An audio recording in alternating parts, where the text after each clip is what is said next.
اعوذ باللہ من الشیطان الرجیم بسم اللہ الرحمن الرحیم۔ معزز ناظرین السلام علیکم ورحمۃ اللہ وبرکاتہ۔ میں ہوں اطہر کاظمی اور آپ دیکھ رہے ہیں پروگرام احکام اسلامی۔ لکھنؤ اسٹوڈیو سے ایک بار پھر آپ کا خیر مقدم ہے۔ جیسا کہ ہم نے کل آپ سے وعدہ کیا تھا کہ ہم آج ایک بہت اہم موضوع لے کر آپ کی خدمت میں حاضر ہوں گے۔ موضوع ہے تقدیر اور تدبیر۔ بہت سے لوگ گھر بیٹھ کر کام نہیں کرنا چاہتے ہیں اور کہتے ہیں کہ جو اللہ نے قسمت میں لکھا ہے وہی ہوگا۔ تو اس کے لیے کتنا ضروری ہے عمل پیرا ہونا، اور اس کے ساتھ پھر قسمت کا کتنا اہم رول ہوتا ہے، اس پر ہم آج ڈسکس کریں گے۔ ہمارے ساتھ موجود ہیں حجت الاسلام والمسلمین علی جناب مولانا مصطفیٰ علی خان ادیب الہندی صاحب قبلہ۔ السلام علیکم۔ علیکم السلام ورحمۃ اللہ۔ یہ موضوع ہمیشہ سے شاید بحث کا مدعا رہا ہے کہ تدبیر اور تقدیر میں کیا اہم ہے، اور کچھ لوگ تقدیر کو بہت اہم مانتے ہیں، کچھ لوگ یہ کہتے ہیں کہ نہیں، تدبیر کے بغیر تقدیر کا بھی کوئی وہ نہیں ہے۔ تو اس موضوع کو ہم کس طرح سے لیں، کیسے ڈسکس کریں اس چیز کو؟ اعوذ باللہ من الشیطان الرجیم، بسم اللہ الرحمن الرحیم، الحمد للہ رب العالمین، وصلی اللہ علی سیدنا محمد وآلہ الطیبین الطاہرین۔ دیکھیں، چاہے مسئلہ تقدیر اور تدبیر کا ہو، اور چاہے جس کو ہم اپنی آسان زبان میں کہہ دیں قسمت اور عمل کا مسئلہ ہو، دونوں ہی چیزیں انسانی زندگی میں اہمیت رکھتی ہیں۔ آپ یہ نہیں کہہ سکتے کہ تقدیر کا کوئی دخل نہیں ہے، آپ یہ بھی نہیں کہہ سکتے کہ عمل کی یا تدبیر کی کوئی ضرورت نہیں ہے۔ نہیں، دونوں چیزیں خدا نے نظام اس طرح سے بنایا ہے، قرار یہ کیا ہے کہ دونوں چیزیں دخل رکھیں گی۔ البتہ تدبیر انسان کے لیے ہے، انسان انجام دے گا، اور اسی لیے خداوند عالم نے اس کو علم دیا ہے، اسی لیے انبیاء کو بھیجا، اسی لیے اولیاء کو بھیجا، اسی لیے اپنی کتاب کو بھیجا، قانون کو بھیجا کہ انسانوں کو بتائے کہ تدبیر کیسے کرنی ہے، کس طرح سے عمل کرنا ہے۔ اور تقدیر اس نے اپنے حساب سے دنیاوی امور کو چلانے کے لیے، جس کو آپ کہہ لیں کہ جو بہت بڑے اسکوپ کو دیکھتے ہوئے پوری انسانیت کو یا پورے سسٹم کو دیکھتے ہوئے اس نے تقدیر کی ہے، جو ہماری سمجھ کے باہر ہے، بالکل ایسی چیز ہے جو ہم سمجھ ہی نہیں سکتے، نہ سمجھا سکتے۔ البتہ ائمہ علیہ السلام نے جس طرح ہم کو سمجھایا ہے اس سے کافی حد تک واضح ہو جاتا ہے۔ روایت میں ملتا ہے کہ ایک دن ظاہراً امیر المومنین علیہ السلام سے روایت ہے کہ آپ مسجد میں داخل ہوئے ماہ رمضان کی کسی ایک رات میں، ظاہراً شبہ قدر کی بات تھی کہ کچھ لوگ قضاء و قدر الہی کے بارے میں گفتگو کر رہے تھے۔ تو امیر المومنین نے کہا کہ تم لوگ کے ذہن کے اور لیول سے بہت اوپر کی باتیں ہیں، تم لوگ عبادت کرو، تم لوگ اپنے وقت کو اس کے فکر میں ضائع نہ کرو، یہ تمہاری سمجھ میں نہیں آئے گی بات۔ لہٰذا ظاہراً یہ ایسا ہی مطلب نہیں کہ سب کے لیے امیر المومنین نے کہا، لیکن ظاہراً اچھے خاصی جو ہماری صنف ہے اور ہم لوگ ہیں اچھے خاصے، وہ شاید اسی دائرے میں آتے ہیں کہ ہماری سمجھ میں یہ چیزیں نہیں آئیں گی، اور ہمیں معمور نہیں کیا گیا ہے اس کو سمجھنے کے لیے کہ ہم تقدیر کے معاملات کو سمجھیں۔ ہمیں معمور کیا گیا ہے تدبیر کرنے کے لیے، یعنی عمل کرنے کے لیے۔ تدبیر سے مراد یہ نہیں ہے کہ ہم قسمت کو بدلنے کی کوشش کریں، البتہ وہ بھی بدلی جا سکتی ہے بعض روایات کے حساب سے، جو ہمارا ایک بہت بڑا موقف ہے جس کو ہم کہتے ہیں بدع واقع ہونا، یعنی خداوند عالم نے کچھ چیزیں مقرر کر دی ہیں، لیکن اگر کوئی انسان عمل میں کوئی چیز چینج کرے اور عمل کو کچھ بہتر کرے تو یہ کم اور زیادہ ہو سکتی ہے، جیسے عمر کا زیادہ ہونا یا عمر کا کم ہونا، یا مال کا زیادہ ہونا یا مال کا کم ہونا، یہ انسان کی تدبیر کے نتیجے میں کم اور زیادہ ہو سکتی ہے۔ یہ الگ بحث ہے جو علم خدا کی ایک بہت طولانی بحث ہے، اور یہاں اس کا موقع نہیں ہے ڈسکس کرنے کا، کہ یہ الگ بحث ہے کہ خدا یہ بھی جانتا ہے کہ یہ انسان جب یہ کرے گا اس کے نتیجے میں اس کو یہ حاصل ہو جائے گا، یہ بالکل الگ بحث ہے۔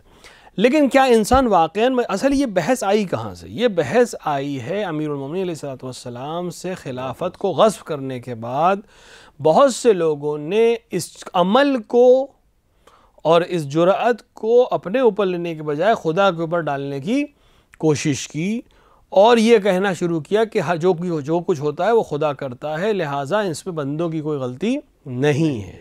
تو لہٰذا وہ لوگ جو ان افراد کو، جنہوں نے ظلم کیا ہے، جنہوں نے غصب کیا ہے، جنہوں نے مملکت کو نقصان پہنچایا ہے، امت کو نقصان پہنچایا ہے، ان کو وائٹ سرٹیفکیٹ دینے کے لیے اور کلین شیٹ دینے کے لیے انہوں نے یہ کرنا شروع کیا کہ صاحب جو کچھ ہوتا ہے وہ تو تقدیر میں لکھا ہوتا ہے، اگر خدا کو مقدور ہوتا تو فلاں خلیفہ ہو جاتے، خدا کو مقدور ہوتا تو فلاں امام ہو جاتے۔ ایسا نہیں ہے، خدا نے جو طے کیا تھا وہ اعلان کر دیا تھا رسول اکرم صلی اللہ علیہ وآلہ نے، اب امت کے اوپر تھا کہ وہ ان کو امام ایکسیپٹ کرے یا نہ کرے۔ ایکسیپٹ کرتی تو اس کو دنیا اور آخرت کی تمام نعمتیں ملی، نہیں ملی تو آج تک جو حالات ہیں وہ آپ کے سامنے موجود ہیں۔ تو بہت سے ایسے اعمال جو ان حکمرانوں نے انجام دیے، ان سے ان کو بری الذمہ کرنے کے لیے ایک پورا آئیڈیالوجی بیس کی گئی کہ جو کچھ کرتا ہے وہ خدا کرتا ہے، انسانوں کا کوئی دخل نہیں ہے، جبکہ یہ اصلاً عدالت الہیہ کے خلاف ہے۔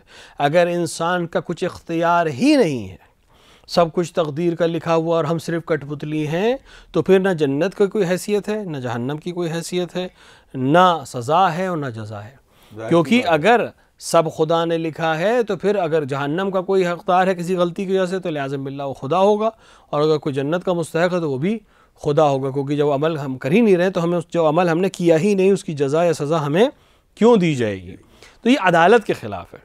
دوسری بات یہ کہ پھر پورا یہ جو سسٹم ہے یہ عبث ہو جائے گا، یعنی بالکل اس طرح ہے کہ جیسے آپ جائیے اور 3 گھنٹے کی ایک پلے دیکھ کر ایک سامنے 4 لوگ اسٹیج کے اوپر ایک ڈرامہ کریں، آپ اس کو دیکھ کے چلے آئیے، جس کا کوئی نتیجہ ہو، کوئی آپ کے اوپر کوئی فرق نہیں پڑنے والا ہے، یا ماحول پہ کوئی فرق نہیں پڑنے والا۔ 3 گھنٹے یا 1.5 گھنٹے آپ نے جا کر وہاں اپنا انٹرٹینمنٹ کر لیا اور چلے آئے۔ تو خدا نے انٹرٹینمنٹ کے لیے ہم کو اگر بھیجا ہے تو یہ ایک عادل خدا، ایک حکیم خدا، ایک ایسا جو عاقل ہے، جو عین عقل ہے، جو خالق عقل ہے، اس خدا سے یہ بعید ہے کہ اسے صرف اپنے انٹرٹینمنٹ کے لیے انسانوں کو خلق کر دیا اور کٹ پتلی کی طرح نچا رہا ہے اور صرف مزے لے رہا ہے۔ تو یہ بالکل الگ سی بات ہے اور غلط بات ہے۔ اب رہی بات کتنا حد تک تقدیر اور تدبیر کا اثر ہے۔ امیر المومنین علیہ الصلوۃ والسلام کے پاس ایک شخص آیا اور اس نے اسی قضاء و قدر اور اختیار اور مختار اور آزادگی کے بارے میں بات کی کہ ہم کتنے مختار ہیں اور ہم کتنے مجبور ہیں۔ تقدیر کا اگر ہم بات کریں تو یعنی مجبوری ہے، اور تدبیر کی بات کریں یعنی ہم مختار ہیں، ہمارے پاس عمل کرنے کی اختیار ہے۔ امیر المومنین نے اس سے کہا کہ اپنا ایک پیر اٹھاؤ۔ اس نے اپنا ایک پیر اٹھا دیا ہوا میں۔ امیر المومنین نے کہا اب دوسرا پیر بھی اٹھا لو۔ تو اس نے کہا یہ ممکن نہیں ہے۔ امیر المومنین نے کہا بس اسی طرح سمجھ لو، تم ایک پیر اٹھانے کی حد تک مختار ہو، لیکن دوسرے دونوں پیر ہوا میں اٹھانے کے لیے تم مقدور ہو، مجبور ہو، دونوں کام ہی نہیں کر سکتے ہو۔ بہت سے امور ایسے ہیں جس میں ہمارے پاس کوئی اختیار نہیں ہے۔ ہم کس گھر میں پیدا ہوں گے، ہم کس خاندان میں پیدا ہوں گے، ہم کس نسل میں پیدا ہوں گے، ہم کب پیدا ہوں گے، ہم کب مریں گے، کن چیزوں کے ساتھ پیدا ہوں گے، کن چیزوں کے ساتھ مریں گے، یہ ہمارے اختیار میں بالکل نہیں ہے۔ اور نہ ہمیں اس کے بارے میں جستجو کرنے کی کوئی حکم دیا گیا کہ تم جستجو کرو گے، تمہیں کتنے عمر دی گئی اس کے حساب سے عمل کرو، ایسا کچھ بھی نہیں ہے۔ لیکن ہم کیا کر سکتے ہیں؟ ہم نماز اول وقت پڑھیں یا آخر وقت پڑھیں، ہم اپنے امور کو صحیح سے انجام دیں، حلال کمائی حاصل کریں یا حرام کمائی کریں، کسی کا احترام کریں یا کسی کو ذلیل کریں، ہم حکم الہیہ پہ عمل کریں یا حکم الہیہ پہ عمل نہ کریں، اس میں ہمیں اختیار خداوند عالم نے دیا ہے۔ ہم چاہیں تو عمل کریں، ہم چاہیں تو عمل نہ کریں۔ کوئی سسٹم ایسا خدا نے نہیں قرار دیا کہ جو انسان نماز نہیں پڑھے گا صبح فرشتے آ کے اس کو کوئی سزا دے دے گا، نہیں، یہاں تو کچھ بھی حساب کتاب نہیں، چاہے پوری عمر نماز نہ پڑھے، پوری عمر روزے نہ رکھے، پوری عمر خمس اور زکوٰۃ نہ ادا کرے، پوری عمر میں کبھی بھی حج مستطیع ہونے کے باوجود حج نہ کرے، جہاد پہ نہ جائے، دیگر فروعات دین عبادت الہیہ، گھر میں بد اخلاقی سے پیش آئے، محلے والوں سے بد اخلاقی سے پیش آئے، خداوند عالم دنیا میں کوئی سزا نہیں دے گا۔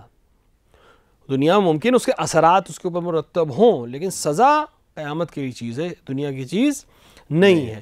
تو لیکن ہم کس گھر میں پیدا ہوں گے یہ ہمیں پتہ نہیں ہے، ہم کس تاریخ میں پیدا ہوں گے، کس گھڑی میں پیدا ہوں گے، یہ بھی ہمارے اختیار میں نہیں ہے، یہ خدا نے اپنے اختیار میں رکھا ہے۔ اس نے طے کیا ہے کون کس جگہ کب پیدا ہوگا، کون کس جگہ کب اس دنیا سے جائے گا، اس میں ہمیں اختیار نہیں ہے۔ لہٰذا اسی لیے اس چیز کے اوپر غرور کا بھی کوئی فائدہ نہیں ہے۔ ایک اور بحث اس کے اندر آ گئی کہ اگر ہم غرور کریں کہ ہم فلاں خاندان سے ہیں، فلاں قبیلے، تو اس میں آپ کا کیا کمال ہے جو آپ غرور کر رہے ہیں؟ اس میں خدا نے آپ کو اس طرح خلق کیا ہے۔ اگر خدا نے کسی کو حبش میں پیدا کیا ہے تو اس کی کوئی توہین نہیں ہے، اور خدا نے اگر آپ کو قریش میں پیدا کیا ہے تو آپ کی کوئی فضیلت نہیں ہے، کیونکہ اس خدا نے عطا کی ہے۔ تو اس میں خود آپ کا کوئی عمل نہیں ہے۔ جب آپ کا عمل نہیں ہے تو اس کے اوپر غرور کا بھی کوئی فائدہ نہیں ہے، جیسا خود پیغمبر اکرم نے اور قرآن نے بھی اشارہ کیا کہ تمہارا خدا کے نزدیک تم میں سے سب سے بہتر وہ ہے جو سب سے زیادہ متقی ہو۔ پس معیار پر متقی کیا چیز ہے؟ متقی وہ انسان ہے جو عمل کے ذریعے سے اپنے آپ کو گناہوں سے دور رکھے۔ پر سیدھا مسئلہ ہو گیا کہ تدبیر کا اصل دخل ہے۔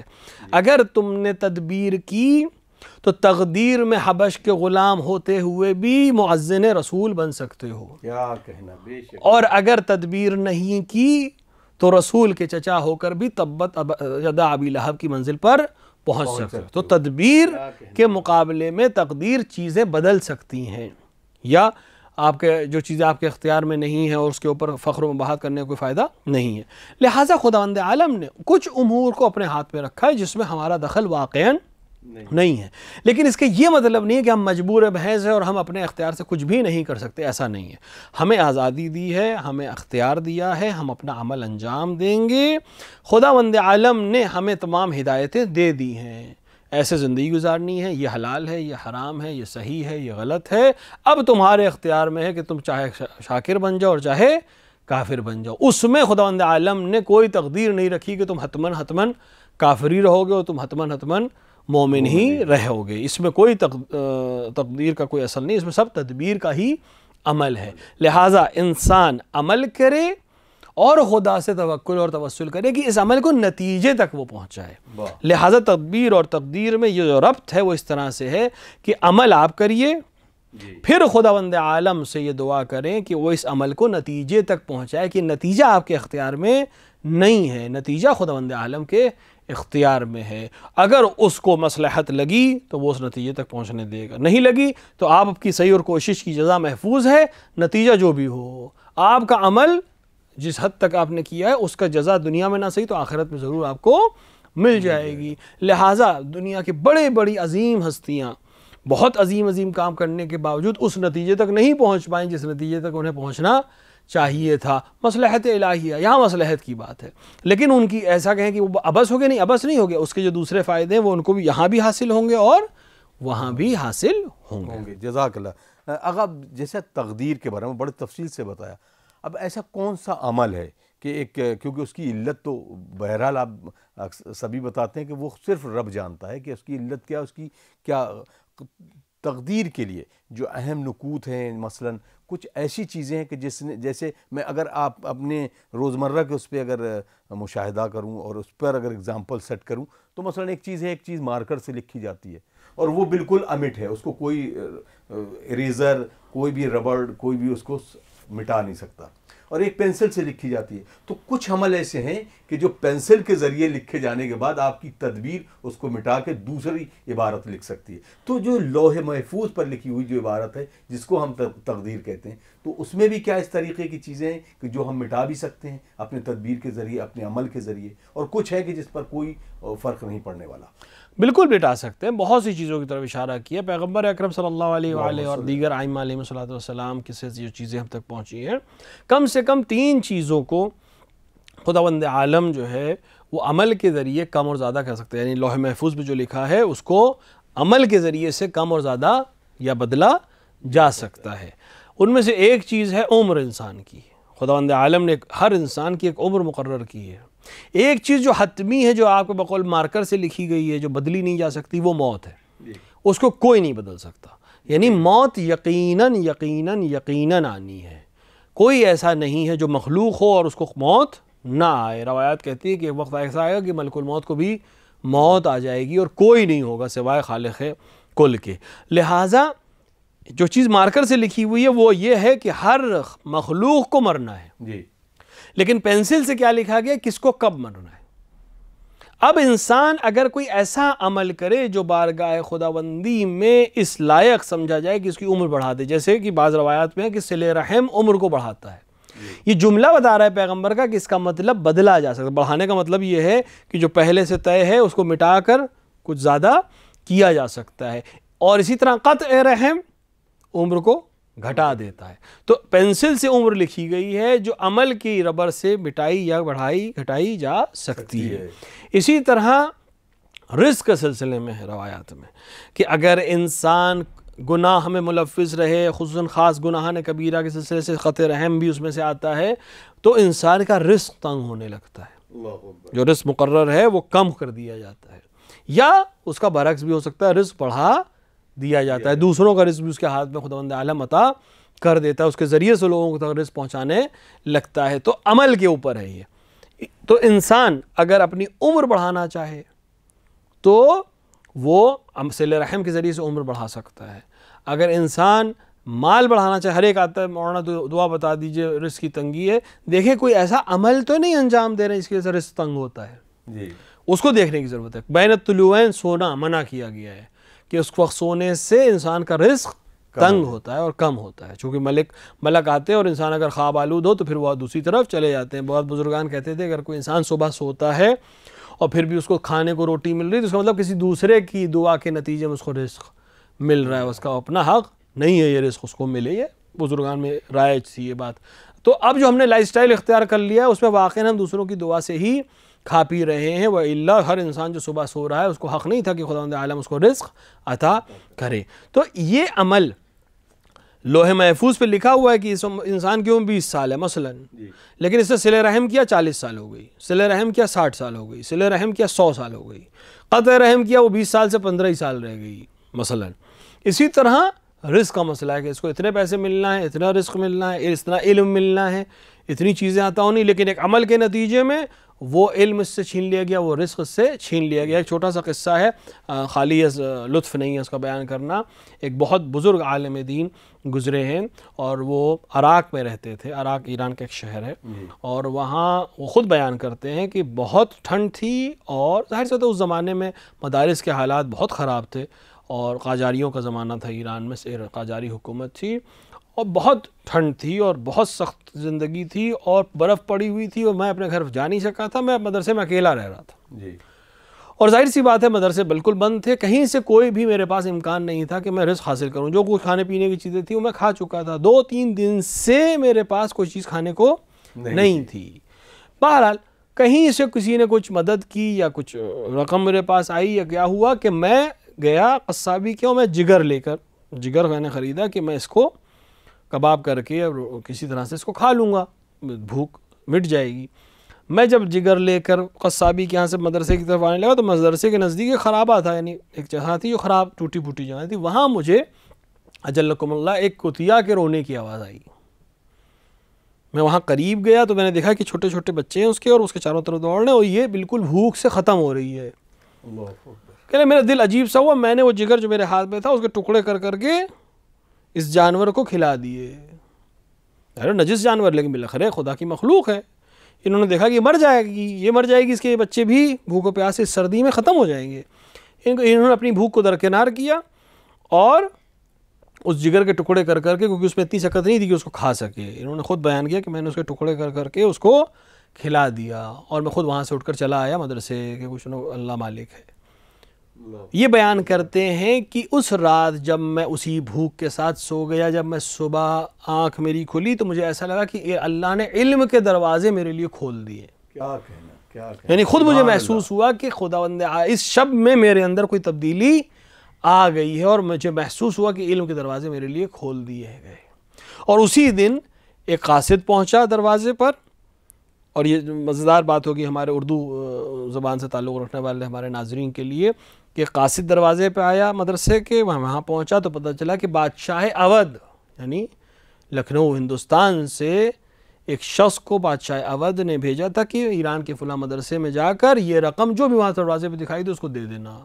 ایک کثیر رقم بھی مجھے حاصل جو ہو گئی جو پورے سال بھر کے میرے خرچے کے لیے سے بھی زیادہ تھی. تو دنیاوی رزق بھی مل گیا اور اخروی رزق جو علم ہے اور کمال ہے وہ ایک عمل کے نتیجے میں جو دیکھنے میں دنیا کے حساب سے بہت حقیر سا عمل تھا. ایک جانور کو، نجس العین جانور کو کھانا کھلایا تھا اپنی، لیکن کیوں کہ عمل کی کوالٹی بہت ہائی تھی لہٰذا خداوند عالم نے اس چیز کو بدل دیا اور ان کے رزق کے دروازے کو بھی کھول دیا اور علم کے دروازے کو بھی کھول دیا. تو عمل کے نتیجے میں تدبیر کو، تقدیر کو بدلا جا سکتا ہے. لہٰذا رزق ہے. اب رزق سے مراد صرف مال نہیں ہوتا، رزق سے مراد علم ہے، رزق سے مراد سمجھ ہے، رزق سے مراد خوشیاں ہیں. ہر وہ چیز جو خداوند اس دنیا میں رہنے کے لیے چاہیے وہ سب رزق ہے. خداوند عالم رزق کو اگر بڑھانا چاہتے ہیں تو ایک بہترین چیز عمل کے ذریعے سے ہے. صلہ رحم کرے انسان اور صدقہ انجام دے، جو مل رہا ہے اس سے راہ خدا میں انفاق کرے تو خدا اس کو اور زیادہ بڑھاتا چلا جاتا ہے. تو ان چیزوں کا ہونا بتا رہا ہے کہ ہر چیز بالکل 100% طے نہیں، کچھ چیزیں 100% طے ہیں.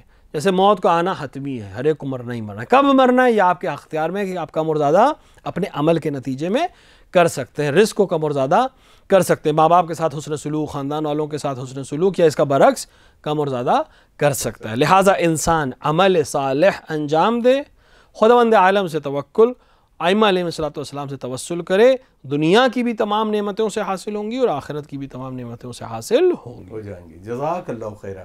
ناظرین، ہم سے محو گفتگو حجت الاسلام والمسلمین علی جناب مولانا مصطفیٰ علی خان ادیب الہندی صاحب قبلہ، اور یقیناً آج کا موضوع بہت عمدہ ہے، کیونکہ کچھ موضوع ایسے ہوتے ہیں کہ جس کو سننے میں، جس کو سمجھنے میں بھی بہت مزہ اور لطف آتا ہے۔ آج کا موضوع شاید اسی پر ہے مبنی، اور ہم اسی ڈسکشن کو کر رہے ہیں کہ قسمت یا تدبیر۔ تو عمل بہت ضروری ہے۔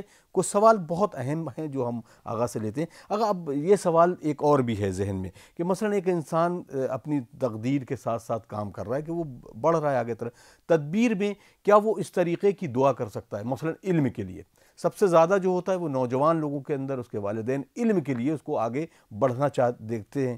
دوسرا یہ ہے کہ کچھ شخصیتیں ایسی بھی ہوتی ہیں کہ وہ کہتی ہیں کہ نہیں، اللہ ہمیں اسی قسمت کے ساتھ ہمارے عمل میں بھی اضافہ کرے، جو عمل صالح ہیں اس میں اضافہ فرمائے۔